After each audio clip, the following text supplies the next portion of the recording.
Hello everyone and welcome back to the Codex. Today we are talking about the in-depth Khora build as promised, so let's go ahead and get into that. We'll go straight into the Khora build here. So this is the setup. The thing you might immediately notice as looking the oddest is the fact that I only have 40% strength. The reason for that is for a few reasons. One, the damage from Whip Claw scales with melee damage, so with the massive amount of melee damage that you already get, and the fact that power strength basically just adds as more additive melee damage. You don't really need power strength because, especially if you're using Arcane Fury, that's 180% right there. And then the actual mods from your melee carry over to Whip Claw, so that's another hundreds of percents right there. Especially if you're using Riven, for example, that has extra melee chance, like more so than usual. So you really don't need power strength, and I'll explain that more in depth once we get to the actual melee build. So we're using Brief Respite plus one of the Augur mods for the actual range effect, which is nice because we need to hit 200% range on Khora. And we also get the set effect of the Augur mods, along with two more Augur mods in the secondary, which three of these together gives 120% energy on ability spent is converted into shields. Did not mean to take that off there, so throw that back on. And so between three of those has 120% plus the 150% from Brief Respite, so that's almost 300% of energy spent converted to shields. Pair that with catalyzing shields and the fact that you're basically spamming Whip Claw, and Khora survives real well off of shields. In fact, speaking of that, I'm going to go ahead and drop Augmented here. I had this on for a different build that I was testing out. Like I said, you don't need power strength on Khora, so this, unless you're using a helmet that like super needs it, which Dispensary does not need it. So let's go ahead and throw Aegis back on to make her even more super giga tanky. So even though you won't have very many shields, uh, since you're spamming Whip Claw, as long as you have any amount of shields that takes damage, it gives Aegis a chance to trigger. And whenever this triggers, what this basically actually says is that it turns you immortal for 12 seconds, because it'll just constantly refresh a very tiny shield gate, but do it rapidly. So this is just 12 seconds of straight up immortality whenever this triggers. Prime sure for the, of course, for the not being knocked down. If you don't have this, because this is like a day 400 or so login reward, you can replace this with regular sure-footed or handspring or something like that, or some knockdown sort of regeneration type effect to get back up faster. So a lot of this build it's basically just range and duration. Strength doesn't matter. You don't need a ton of efficiency with like the equilibrium plus dispensary setup. So it's really just you need 200 range. You need at least 200 range. The reason why that's important is because of Whip Claw's range. The explosion radius when the Whip Claw lands has a max 10-meter radius because it starts at 5 meters and it can scale up to 200%. So you need to hit that 200% range mark so that you have the max double range on Whip Claw. It also helps with the range of Strangledome, of course, especially because we're using Pilfering Strangledome, which makes enemies that are affected by Strangledome drop extra loot. So this is a double augment build with Accumulating Whip Claw and Pilfering Strangledome. Accumulating Whip Claw is mandatory on Khora. This stacks up to 350% bonus damage to Whip Claw. So this is another reason why strength doesn't matter, because it's essentially just additive to this and melee mods and Arcane Fury. So you got all the damage you need. And then, yeah, that's about it for the core build here. Like I said, the Arcanes are Aegis and Fury. Aegis for more shield gating survivability, and Fury is just more unnecessary amounts of melee damage. You can drop that if you want to. If you feel like you're already doing enough damage, you could drop this for Augmented if you're using something that actually needs strength, like some Helmuth that would be better with strength, like Nourish, for example. Or you could drop this for even more survivability if you feel like you need even more than she already has. So the secondary, like I said, really the only mods that mattered on this were the two Augur mods to add to the shield getting efficacy she has. And then we get to the bread and butter of the build here. When you're modding Khora, or any frame that has a pseudo exalted ability, the pseudo exalted melee ability, to clarify, the mods on your melee, for the most part, not all of them, carry over. So the fact that I'm using the Magistar here, these Magistar stats don't matter. Well, the thing that matters is that, one, you get the Magistar, assuming you want to do max damage on core. Get the regular Magistar, not the Sancti. The reason why you need the regular Magistar is because when you put the Incarnon Genesis adapter on the regular Magistar, it makes the fourth evolution have better numbers. So the one you want to choose here is plus 16% critical chance and plus 1x crit multiplier. These first ones don't matter because none of this affects Whip Claw, so you can choose whatever you want here. just on the regular Magistar, put on the adapter, and choose Critical Parallel. These are base stat increases, as in this adds 16% and 1x crit multiplier to the base stats of the melee. And this carries over to Whip Claw. Whip Claw has a 25% base critical chance and a 2x base critical multiplier. Just from this evolution, it takes it from 25 to 41 and from 2 to 3x. And then mods scale off of that. So this is a huge increase. Now if we look at the mods here, keeping in mind how that works, all of these mods, what you're actually thinking about is how they affect Whip Claw, not the Magistar. Also, melee arcanes carry over. So this melee exposure, giving 240% extra corrosive damage upon casting the ability to melee strikes. Whip Claw, again, counts as a melee, but Whip Claw is also an ability. So it's both the trigger condition and the beneficiary of this arcane, because you cast Whip Claw, and that's an ability, so this arcane triggers. But then it's also a melee ability, so it gets the damage from this, so it's self-sustaining. So this is why the Whip Claw is actually modded for viral, because you get viral from the build, and then the corrosive from the arcane. So you have viral and corrosive, which is, of course, a very potent combo. So Blood Rush does work on it. Between the crit chance from Blood Rush giving 440% at 12x combo, Gladiator Might giving 100. See, this is a crit damage mob. If you read the effect here, the set effect, plus 10% melee critical chance per combo multiplier. So that means that adds 110% more crit chance when you're at 12x combo. And then this adds a flat 220% crit chance. Which, by the way, you do not need to use an umbral polarity in this weapon. As you can see, there's a ton of regular mods that aren't polarized, so I just used one because I have almost 20 Umbra Forma, so I could just afford it, basically. Just Forma these regular mods to make this build fit. That way you don't have to spend an Umbra Forma. So anyway, between those three crit chance increases, it has like 354% crit chance or something like that. So you'll be very often... actually, should always be red critting. Yeah, always red critting. Spoiled Strike, just in case you're wondering, so that the extra melee damage from this, like, oh, the minus 20% attack speed, that's not good. Negative attack speed, or attack speed at all for that matter, doesn't affect Whip Claw. Attack speed, melee range, like the Reach mod of Primed Reach, and Bane mods, those do not affect Whip Claw. That's why it's not on the build. Like, there's no Reach on here because only power range affects the range of Whip Claw. Bane mods don't affect it, which is kind of unfortunate because that'd be a huge damage increase, and negative or positive attack speed does not affect it. So basically, Spoiled Strike is only giving you the 100% melee damage, so it's only upsides. So yeah, that's the build for that. And by the way, ribbons count as well. So like on my actual build, instead of Spoiled Strike, I'm using this. So this is almost 3 times the damage of Spoiled Strike, and it's 300% more crit chance. And given the fact that the base crit chance of Whip Claw is 41% due to the Incarnate, this adds like 123% more crit chance. So this is absolutely nutty. I won't be using this for the purpose of the video because I want to show you guys what you can do with this build without needing a ribbon, of course. So then on the weapons themselves, another important thing, use... sorry for that alarm there. Let me turn that off.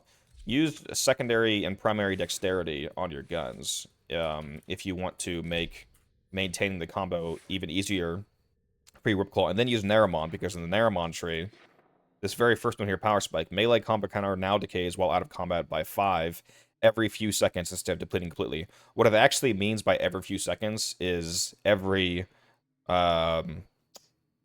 X seconds, and X is insert your duration. So your combo duration with 2 Dexterity Arcanes on, plus the base 5 seconds, is 20 seconds. So you only lose 5 hits every 20 seconds, instead of losing your entire melee combo counter every however many seconds you have.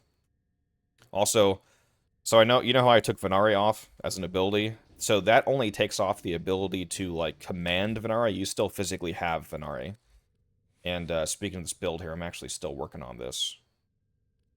So yeah, this is actually not done. Yeah, some of the bond mods would be really good here. Yeah, like Tandem Bond, for example, that could be...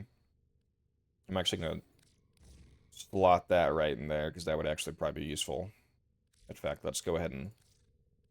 it's not max rank, so I'll polarize that later. But yeah, Tandem Bond could be decent, because it could help you stack up your melee combo counter slightly faster, because Venari will melee attack enemies, and that'll add to your combo. So you can get to that 12x mark a little quicker. So let's go ahead and jump into the simulacrum, and I'm going to show you a quick example of this, alright? I'll just quickly show you what the damage looks like when you are first starting to stack, which is like, you know, before you have any melee combo. And I put down a dispensary, by the way. As you can see, just got a decent amount of energy with that. Especially if you're camping in like one place like you often are with Khora. In a survival, for example, dispensary is basically perfect for this loadout. Let me switch over to my Magister here so we can see my melee combo counter. See how we're stacking up. You see it's a lot of red crits. Huge damage, huge damage.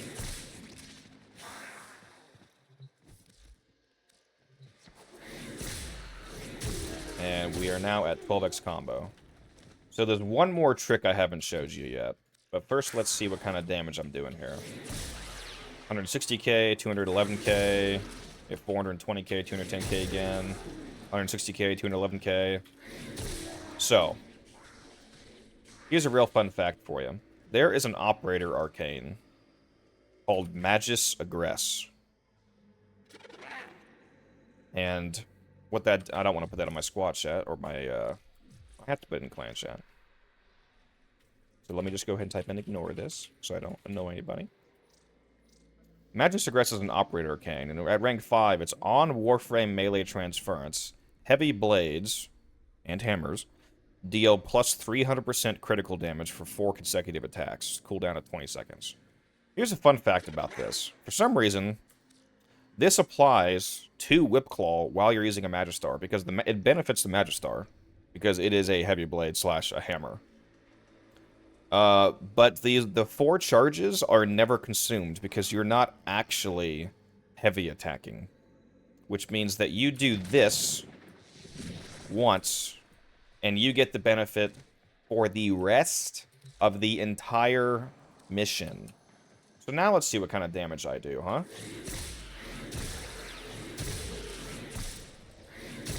Let's see, 549k, 399k.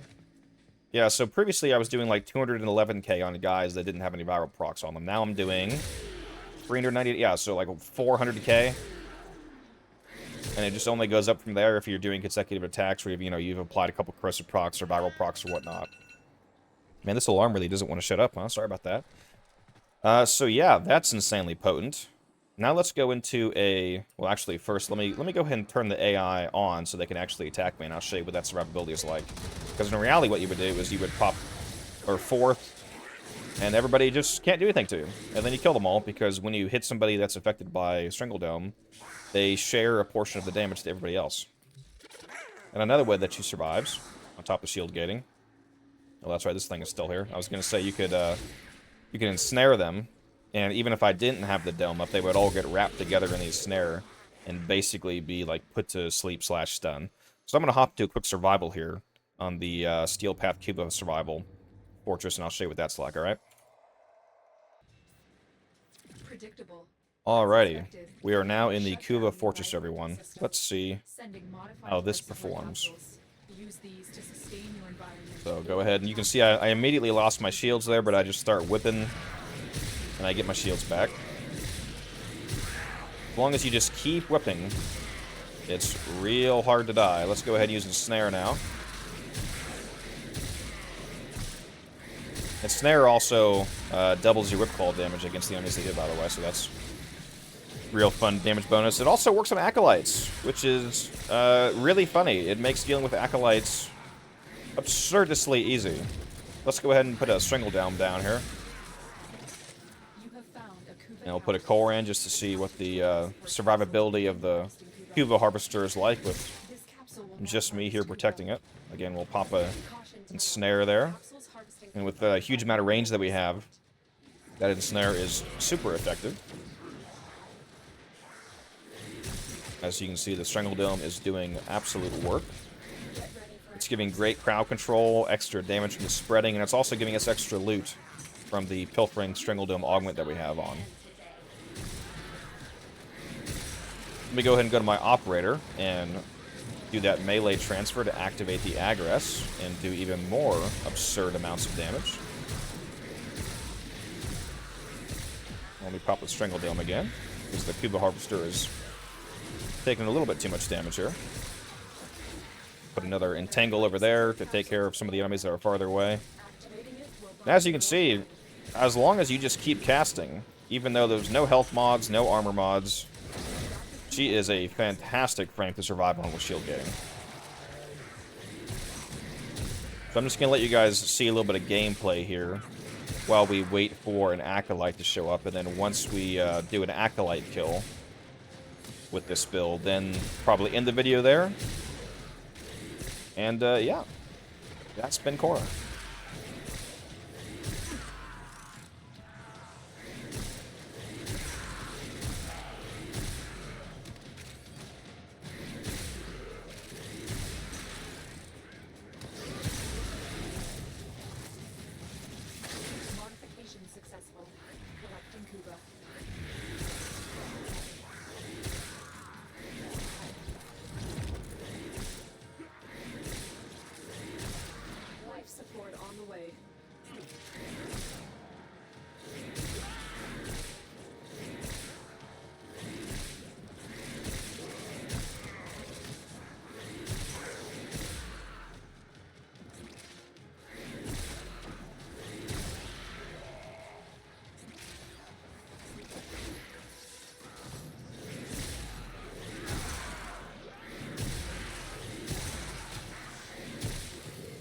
Additional life support has arrived.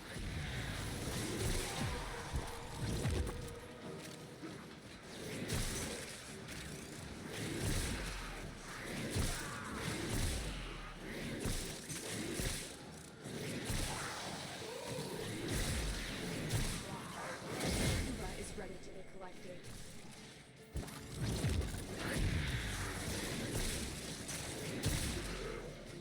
There's another Harvester, successfully done. You can see I'm occasionally hitting, for some reason, in the millions instead of like a few 100,000.